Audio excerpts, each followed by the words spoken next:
Moïse répondit, voici, ils ne me croiront point. Numéro 1, pourquoi Dieu doit avoir des moments secrets avec une personne? Parce que l'homme ne croit en personne d'autre qu'en lui-même. Il ne peut pas croire en toi juste comme ça. Il ne peut pas croire en toi juste parce que tu sais bien parler. Il faut de preuves. Il faut montrer patte blanche pour qu'il te fasse confiance. Moïse dit à Dieu, si je pars juste leur dire, l'Éternel m'est apparu, il m'a confié une mission de vous faire sortir.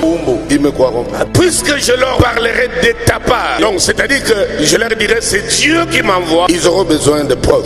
Tu connais bien ton peuple. Ils auront besoin que je prouve que c'est toi qui m'envoie vers eux. Les preuves sont très importantes. Pour que quelqu'un te fasse confiance, il faut de preuves. Ça ne se dit pas comme ça. La confiance se mérite de plusieurs manières. Il faut donner un signe. Et même plusieurs signes qui forcent la confiance, le respect. Dieu ne lui a pas dit, non, vas-y, ils te croiront. Le Seigneur était conscient de cette réalité. Les signes, je les dépose dans ta main. Nous sommes dans les affaires spirituelles, mystérieuses, fonctionnelles, et pas la religion. Les signes dans les mains de Moïse ont 3 objectifs. Numéro 1, c'est un message pour Moïse lui-même, pour le rassurer. Tout celui qui a été témoin d'un signe de Dieu a tellement de l'assurance que Dieu est réel. Le jour où tu as vu Dieu opérer quelque chose inattendu, là où tu étais déjà à bout de souffle, quand Dieu te surprend, à partir de ce jour, Dieu est devenu une telle réalité pour toi.